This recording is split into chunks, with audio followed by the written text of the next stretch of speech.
हे महादेव जी, आप कहाँ हैं? हमें बचाइए। ये कौन है? आ आ आ अब मुझे क्षमा कर दो। अब मैं कभी नहीं बच्चों मारूंगी। आ आ यार पायल, मेरे तो हाथ पांव बिल्कुल जम रहे हैं। इतनी कोहरे में बाहर निकलना तो खुद को बीमार करना है। पायल ने भी सहमति में सिर हिलाया। तूने तो मेरे मन की बात छीन ली। अभी कुछ दिन टहलना स्किप करते हैं। रजाई में बैठकर जो सुकून है वो इस हाड़ कंपा देने वाली ठंड में बाहर भागने में नहीं। जब सर्दी कम होगी तब दोबारा शुरू करेंगे। बढ़ती ठंड को देखकर दोनों सहेलियों ने निर्णय लिया कि अभी कुछ दिन तक एक्सरसाइज और जॉगिंग को किनारे किया जाए। पायल शॉल ओढ़कर रसोई की तरफ गई।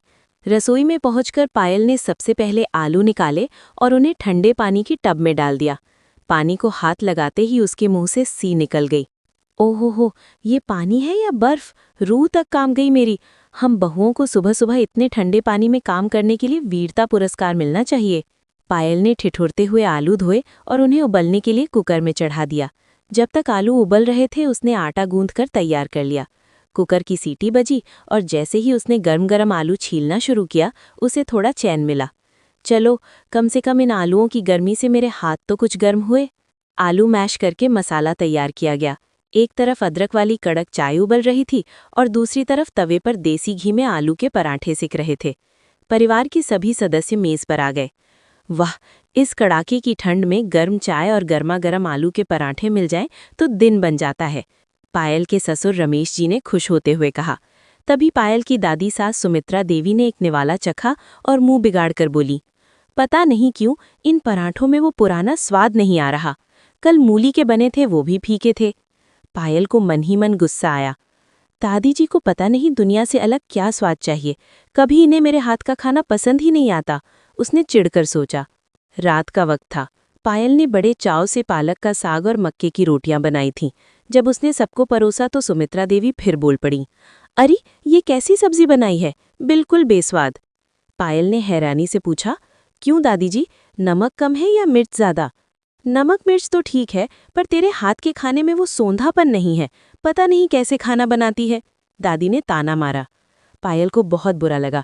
उसे लगा जैसे उसकी सारी मेहनत बेकार गई। पायल के पति आकाश ने उसे समझाया, पायल, तुम बहुत अच्छा खाना बनाती हो। ऑफिस में मेरे दोस्त तुम्हारे लंच की तारीफ करते नहीं थकते।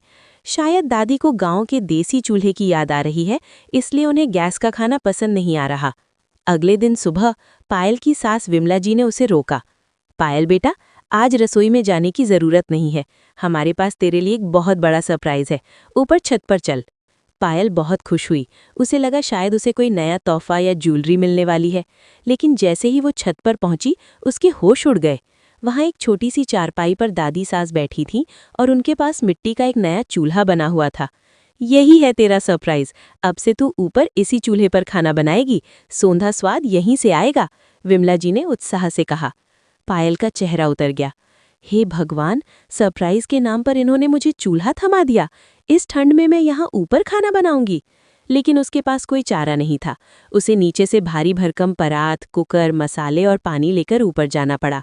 उसे आग जलानी नहीं आती थी। विमला जी ने उसे कागज और लकड़ियों से आग जलाना सिखाया। धुएं से पायल की आंखें लाल हो गईं। ओई माँ, मेरी तो आंखें फूट गईं, इतना धुआं! पायल चिल्लाई। दादी ने हंसते हुए कहा, बहू, इतनी नाजुक मत बनो, धीरे धीरे आदत पड़ जाएगी। जैसे ही चूल्हे पर पराठे सिकने शुरू हुए उनकी खुशबू पूरी छत पर फैल गई। विमला जी ने पूरे परिवार को छत पर ही बुला लिया। कड़कड़ाती ठंड में चूल्हे की आग के सामने सब घेरा बनाकर बैठ गए। आकाश ने पराठा खाते ही कहा, वाह क्या बात है, आज तो सच में स्वाद आ गया। दादी सास भी खुश होकर बोली, हाँ, यही तो वो सोंधापन है जिसकी मैं बात कर रही थी। मज़ा आ गया। सब तो खा पी कर नीचे चले गए, लेकिन पायल अकेली रह गई। उसे सारे जूठे बर्तन नीचे ले जाने थे और फिर ठंडे पानी में धोने थे। ऊपर से नीचे के चक्कर काटते काटते उसके पैरों में दर्द होने लगा। 2-3 दिन तक यही सिलसिला चला। पायल चिड़चिड़ी होने लगी थी। एक दिन उसने ठान लिया कि वो ये सब बंद कर देगी। उसने परिवार से कह दिया, मैं आज से छत पर खाना नहीं बनाऊंगी। ऊपर नीचे चक्कर काटकर मैं थक जाती हूँ और ऊपर बहुत ठंड लगती है। घर में सन्नाटा छा गया। सबने नीचे खाना तो खाया, पर किसी का मन नहीं भरा। पायल ने देखा कि सब उदास हैं, उसे भी अच्छा नहीं लग रहा था। उस रात आकाश ने पायल से कहा, पायल, मुझे पता है तुम्हें थकान होती है, इसलिए मैंने एक समाधान निकाला है। अगली सुबह पायल ने सबको फिर से छत पर बुलाया। जब सब ऊपर पहुंचे तो हैरान रह गए। आकाश और पायल ने मिलकर छत के एक कोने में एक छोटा सा ओपन किचन सेट कर दिया था। वहां एक शेड लगा दिया गया था ताकि हवा न लगे। पास ही एक बड़ी अलमारी रखी थी जिसमें सभी बर्तन और मसाले पहले से मौजूद थे। सबसे बड़ी बात, वहां एक नल भी लगवा दिया गया था। अब मुझे बार बार नीचे नहीं जाना पड़ेगा, मैंने यहाँ सारा इंतजाम कर दिया है, पायल ने मुस्कुराते हुए कहा। दादी सास बहुत खुश हुईं। वाह बहू, तूने तो कमाल कर दिया। पायल ने एक और बुद्धिमानी की। जब खाना बन जाता तो वो चूल्हे की बची हुई गर्म राख पर पानी की एक बड़ी हांडी रख देती। जब तक सब खाना खाते पानी गुनगुना हो जाता और वो उसी गर्म पानी से छत पर ही बर्तन धो लेती। इससे बर्तनों की कालिख भी आसानी से छूट जाती और उसके हाथ भी नहीं जमते।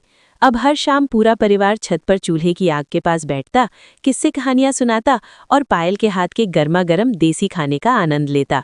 ठंड अब आफत नहीं बल्कि उत्सव बन गई थी।